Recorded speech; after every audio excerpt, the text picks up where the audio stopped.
제가 기도하고 시작하겠습니다. 하나님 아버지, 오늘도 이렇게 부족한 자들을 세우셔서 말씀을 선포하게 하시고 또 듣게 하심에 감사드립니다. 주께서 은혜를 베풀지 아니하시면 우리가 들어도 들을 수 없고 알아도 깨달을 수 없사오니 저희를 불쌍히 여기사 주의 말씀을 듣고 순종하는 마음을 주시옵소서. 예수 그리스도의 이름으로 기도드립니다. 아멘. 저는 초등학교에 근무를 하고 있습니다. 초등학교에서 근무를 하면서 학생들의 행동을 보면 정말 이해가 되지 않는 부분이 한두 가지가 아닙니다.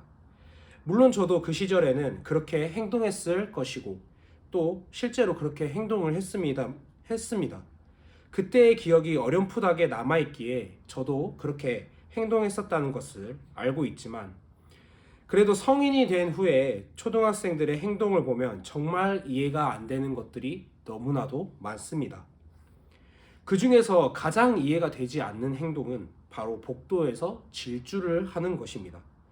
성인들이 보기에는 너무나도 위험천만한 행동이지만 학생들에게는 너무나도 익숙한 일상입니다. 저의 초등학교 시절에도 생각을 해보면 복도에서 질주했던 기억들이 많고, 또 그러한 행동을 막기 위해서 담임 선생님을 비롯하여 교장 선생님까지 나서서 지도를 하셨던 기억이 있습니다. 오늘날 저를 비롯한 다른 초등학교 교사들도 복도에서 뛰지 못하게 하는데 골머리를 앓고 있습니다. 실제로 학생들이 복도에서 달리다 보면 사고가 빈번하게 발생합니다. 실례로 얼마 전에 한 1, 2학년 정도 돼 보이는 저학년 학생이 다른 곳을 보며 달리다가 저랑 부딪히는 일이 있었습니다. 너무나도 아팠지만 학생들 앞이라 의연한 척을 하느라 혼났습니다. 그래서 언젠가 한 번은 복도에서 뛰는 학생을 붙잡아 놓고 물어본 적이 있습니다. 이게 얼마나 위험한 행동인지 아니? 라고 말입니다. 놀랍게도 학생은 대답했습니다. 알고 있습니다, 선생님. 이 일화에서 오늘 설교 제목이 나왔습니다. 도대체 학생들은 그것이 위험하다는 걸 알면서도 뛰지 말라는 교사의 지도를 왜 듣지 않는 걸까? 오늘의 설교의 제목입니다. 오늘 본문은 역사적으로 실제 발생했던 사건을 기반으로 하고 있지만 마치 한 편의 연극을 보는 것 같다는 느낌을 받습니다. 왜냐하면 이 연극이 조금 이상하고 불편하며 더 나아가서는 조금 기괴하고 부자연스럽다는 느낌을 주기 때문입니다. 여기서 등장하는 인물들의 행동과 말이 자세히 살펴보면 좀처럼 설명하기 어렵다는 느낌이 듭니다. 오늘 본문을 한번 살펴보겠습니다. 오늘 본문에서는 아합이 아람과의 전쟁을 위하여 남유다의 왕 여호사밧을 불렀습니다. 이는 남유다와 북이스라엘이 결혼 동맹을 맺었기 때문입니다. 둘은 사돈지간으로 이루어진 결혼 동맹이었습니다. 아합이 결혼 동맹을 맺고 그들을 호출한 이유는 결국 팔레스타인 지역의 강자로서 자리매김하기 위하여서는 아람을 물리쳐야 했기 때문입니다. 그래서 아합은 아람과의 전쟁을 준비합니다. 그런데 여호사밧이 전쟁하기 전에 여호와의 말씀이 어떤지 들어보자고 제안합니다. 아람과의 전쟁에서 중요한 동맹국의 왕이 요청한 만큼 아합은 그 요청을 무시하기가 어려웠을 것입니다. 그래서 기왕 하는 김에 매우 거창하게 이 의식을 치른 것으로 보입니다. 그래서 이스라엘 왕 아합은 400여 명의 선지자를 사마리아 성문 어귀 광장에 불러 모았습니다. 매우 규모가 큰 행사였을 것으로 추측됩니다. 그리고 그들을 통하여 여호와의 말씀을 들으려 했습니다. 그리고 거기에 모인 선지자들은 모두 하나같이 이스라엘과 유다의 승리를 예언했습니다. 그러자 여호사밧이 묻습니다. 이 외에 우리가 모를 만한 여호와의 선지자가 여기 있지 아니하나이까?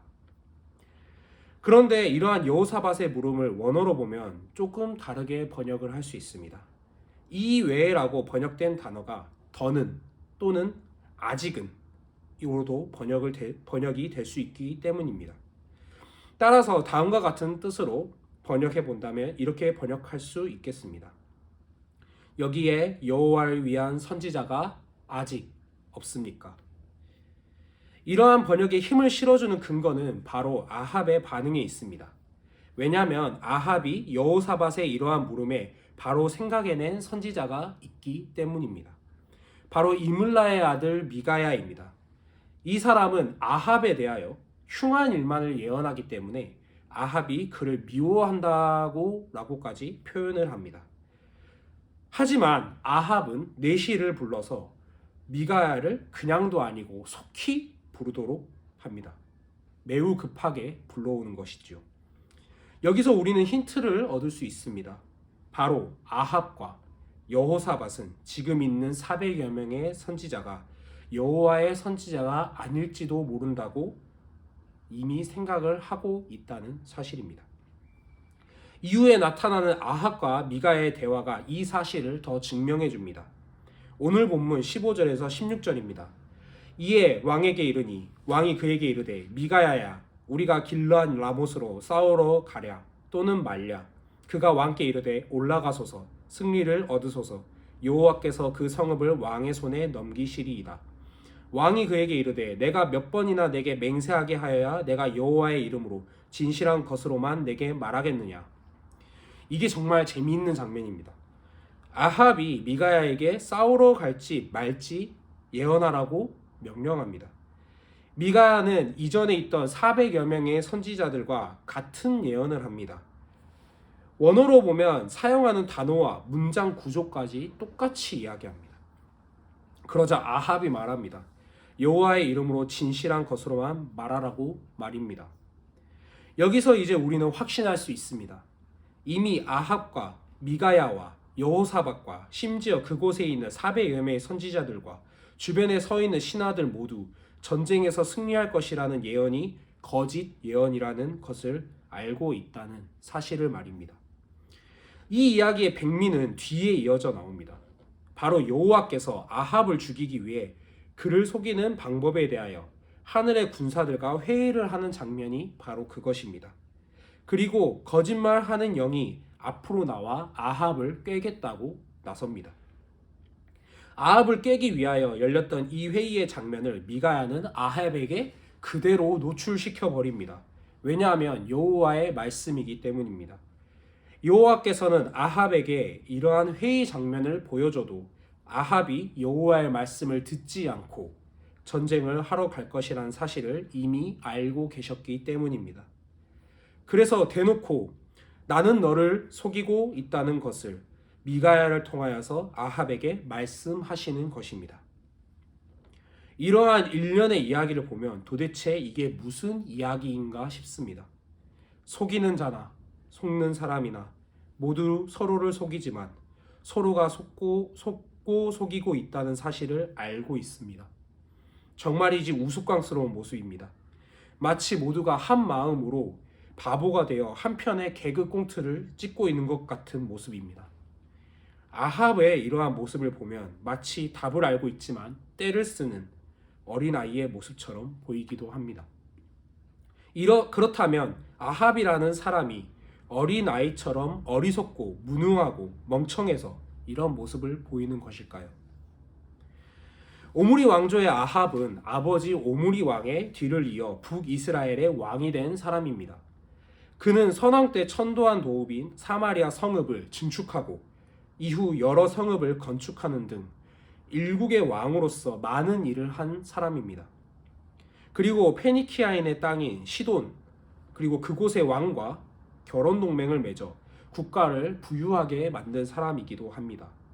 실제로 열왕기상 22장 39절에 보면 그가 건축한 상하궁에 대해서 언급하고 있습니다.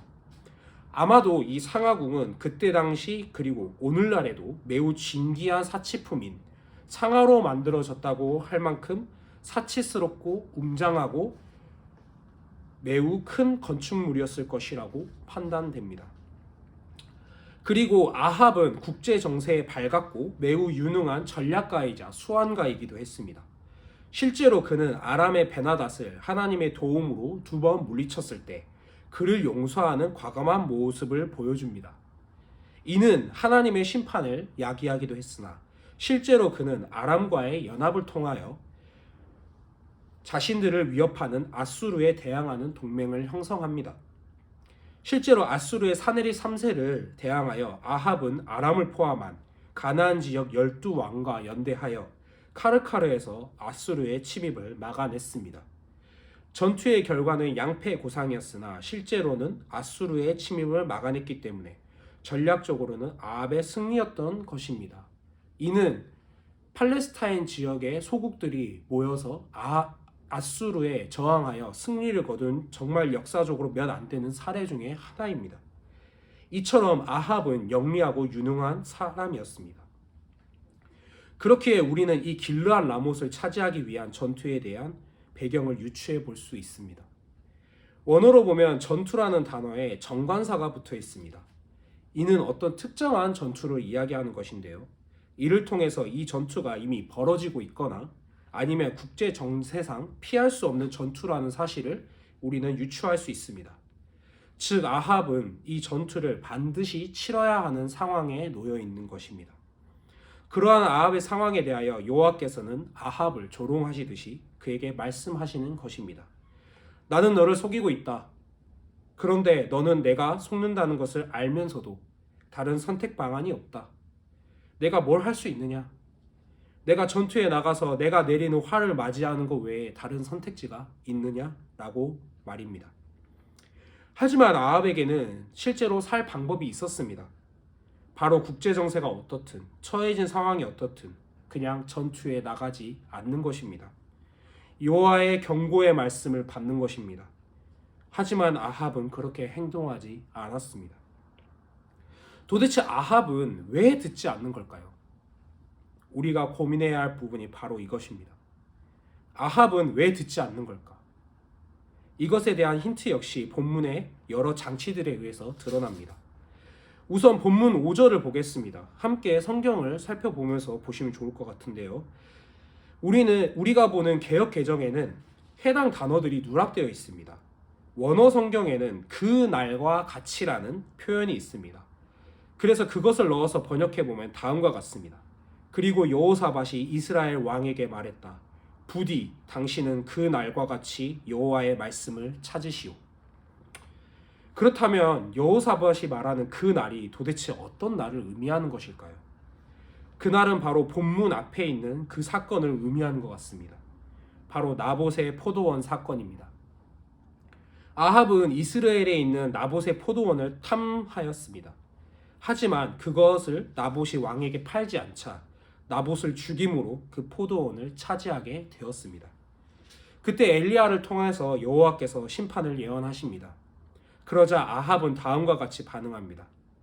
열왕기상 21장 27절에서 29절입니다.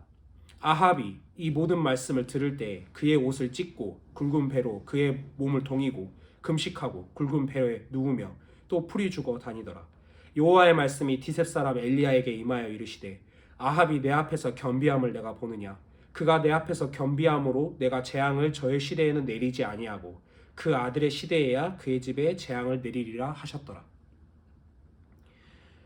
여호사밧은 아합에게 그가 여호와 앞에서 겸비했던 그날을 떠올리게 하면서 여호와의 말씀을 구하자고 하였습니다. 그리고 당장 아합에게 임했어야 할 그 재앙을 그의 뒷세대로 미루는 결과를 얻게 한 아합의 회개와 겸비의 마음을 이야기한 것입니다. 그리고 그 마음으로 여호와의 말씀을 듣고 이 전쟁의 향방을 결정하자고 하였습니다. 과연 경건한 왕이었던 여호사밧다운 이야기였던 것입니다. 하지만 아합은 금세 다시 마음이 교만하여져서 하나님의 말씀을 듣기 싫어하는 모습을 보입니다. 그때의 겸비함을 잊은 것입니다. 둘째의 힌트는 바로 400여 명의 선지자들에 관한 내용입니다. 원어로 직역하면 400과 같은 이라고 번역할 수 있습니다. 400과 같은 선지자 하면 떠오르는 게 어떤 것이 있을까요? 바로 갈멜산에서 엘리야와 대적하였던 아합과 이세벨의 400명의 아세라 선지자와 450명의 바알 선지자들이 떠오를 것입니다. 이 바알 선지자를 표현한 450이라는 표현도 원어 성경에서 보면은 400 그리고 50이라고 적혀 있습니다. 실상 그들은 여호와의 이름으로 예언을 하고 있으나 400과 같은 바알과 아세라 선지자들과 같은 예언을 하고 있었던 것입니다. 세 번째 힌트는 본문 10절과 19절의 대조입니다. 10절에는 이스라엘 왕과 유다의 왕이 자신의 왕좌에 앉아서 왕복을 입고 400과 같은 선지자들의 아첨을 받고 있는 모습을 그리고 있습니다. 반면 19절에는 여호와께서 왕좌 곧 보좌에 앉으셔서 하늘의 만군이 그분 앞에 서 있는 모습을 보여줍니다. 정말 본문에서 명확하게 나타내주는 부분이 무엇이냐면 이 여호와의 보좌 이야기에서만 아합이라는 이름이 등장한다는 것입니다. 그리고 그 전에는 아합을 지칭하는 모든 이름이 다 이스라엘의 왕이라고 나옵니다. 이것이 의미하는 것은 무엇일까요? 이는 바로 아합이 자기 자신을 무엇이라고 생각하는지, 그리고 여호와께서는 아합을 무엇이라고 여기시는지에 대해서 우리에게 알려줍니다. 아합은 자기 자신을 이스라엘의 왕이라고 여깁니다. 이스라엘이라는 국가를 운영하는 주체가 자신이며 이스라엘의 백성을 다스리는 자가 바로 자신이라고 생각하는 것입니다. 더 나아가 자기 인생의 주체와 주인이 바로 자기 자신이라고 생각하는 것입니다. 하지만 진정한 이스라엘의 왕이자 진정한 보좌에 앉아 계시는 분은 바로 여호와이십니다. 그리고 여호와 그분에게 있어서 아합은 이스라엘의 왕이 아니라 그저 인간 아합일 뿐입니다. 여기서 우리는 아합은 왜 듣지 않는 걸까라는 질문에 답을 내릴 수 있게 되었습니다. 그것은 바로 자신이 본래 있어야 할 겸비의 마음을 버리고 여호와의 왕좌에 앉아 이스라엘의 왕 노릇을 하고 있다는 것입니다. 바로 바알과 아세라 선지자들의 말을 들으면서 말입니다. 열왕기서에서 반복되어 강조되고 있는 왕들에 대한 요구는 너무나도 명확합니다. 바로 여호와의 말씀과 규례를 좇아서 나라를 다스려야 한다는 것입니다. 왜냐하면 이스라엘의 진정한 왕은 여호와 한 분뿐이시며 인간 왕들은 그분의 뜻으로 나라를 다스리기 위해 세워진 존재들일 뿐이라는 것입니다. 하지만 아합은 여호와께서 그어놓으신 경계를 넘어서서 여호와의 왕좌에 자신의 엉덩이를 들이민 것입니다. 이러한 자들에게 나타나는 모습이 바로 듣지 않음인 것입니다. 그렇다면 왜 아합은 듣지 않을까요? 왜 아합은 여호와의 왕좌에 올라 앉을까요? 우리는 처음 시작할 때 예화로 돌아가서 생각해 보아야 합니다. 왜 초등학생들은 복도에서 질주를 할까요? 그것이 초등학생들의 본성이기 때문입니다. 초등학생들은 복도에서 달리지 않고는 배기지 못하는 본성을 가지고 있기 때문입니다. 바로 이것이 아합이 여호와의 말씀을 듣지 않는 것과 같은 이유입니다. 우리는 여호와의 말씀을 듣지도 않으며 들을 생각도 하지 않으며 듣고자 하지도 않는 본성을 가지고 있습니다. 우리의 조상 아담이 선악을 알게 하는 나무의 열매를 먹는 순간부터 우리의 마음 가운데는 탐심이라는 것이 자리 잡게 되었습니다. 이 탐심의 정체는 바로 하나님과 같이 되는 것입니다. 창세기 본문을 한번 보도록 하겠습니다. 창세기 3장 1절부터 5절입니다.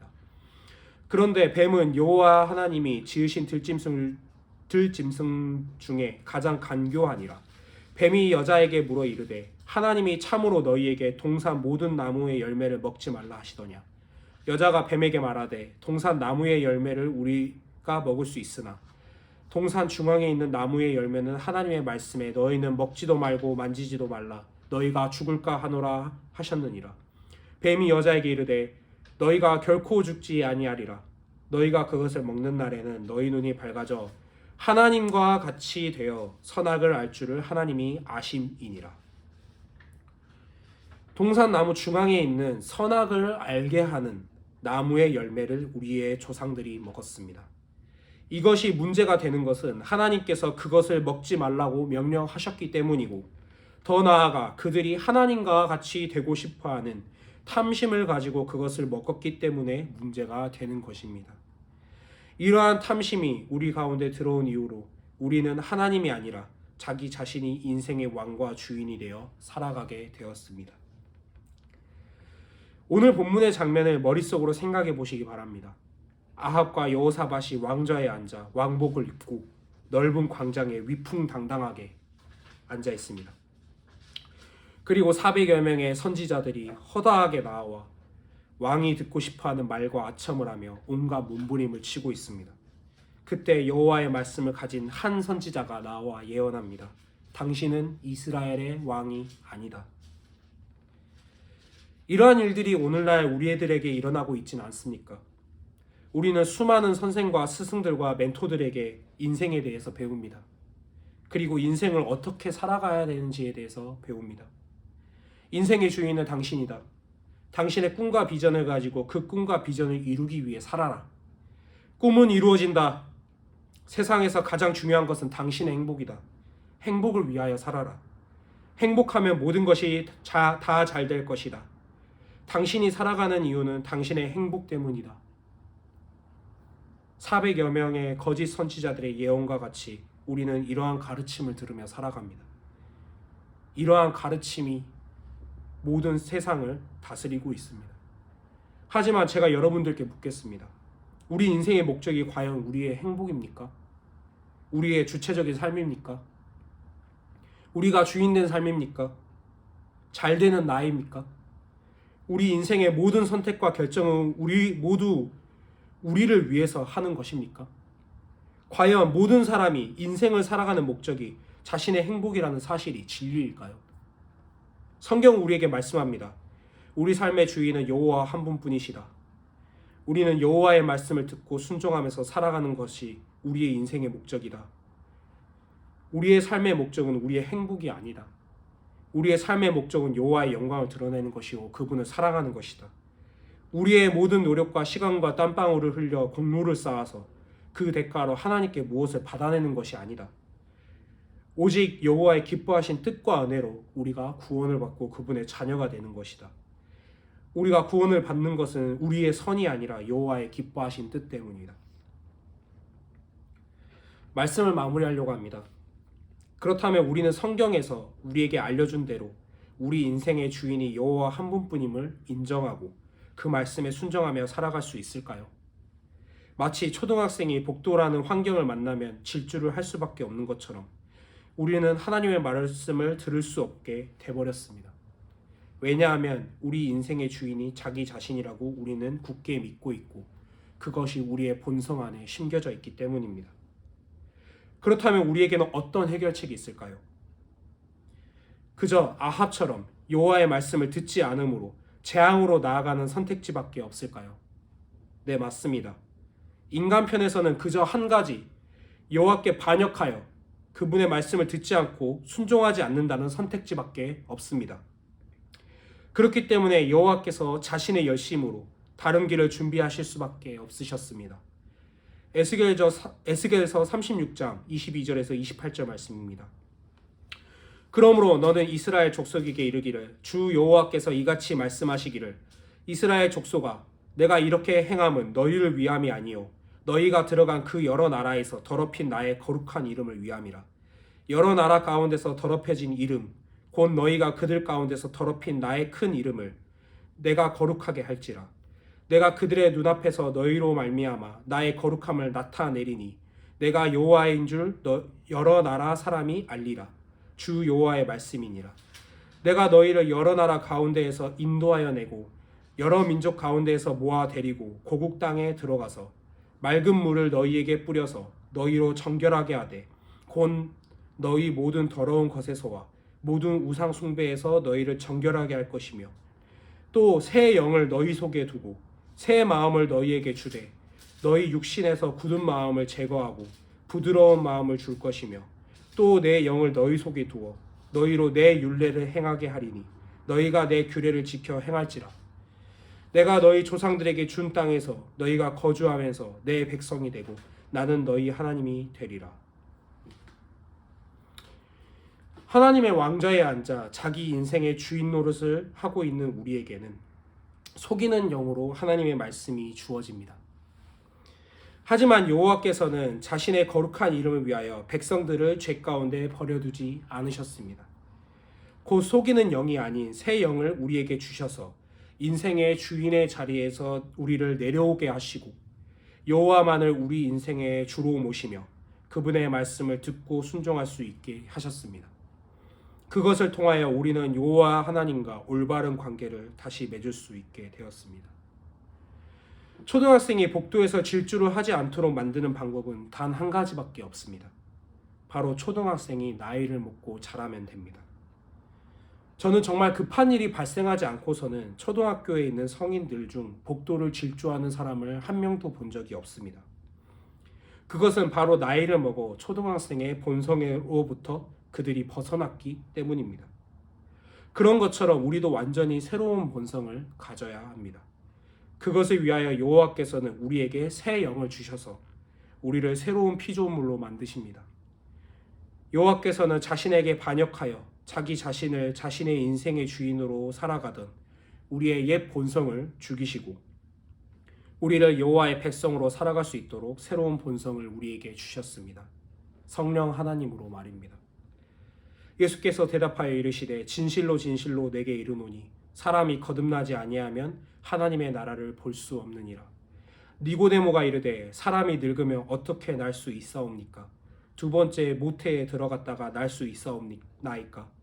예수께서 대답하시되 진실로 진실로 내게 이르노니 사람이 물과 성령으로 나지 아니하면 하나님의 나라에 들어갈 수 없느니라.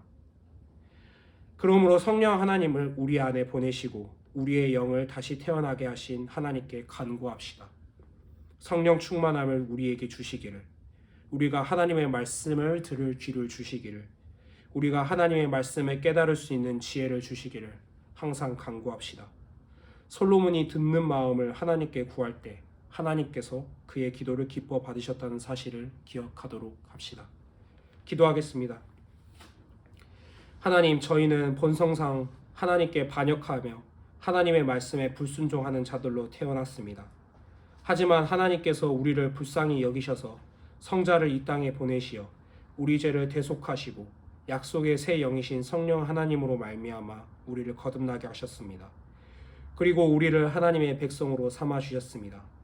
우리가 돌아서지 않게 하시고 하나님의 백성으로 우리 삶의 주인이 여호와 한 분뿐임을 고백하며 그것에 합당한 순종의 삶을 살아가게 하여 주시옵소서. 예수님의 이름으로 기도드립니다. 아멘.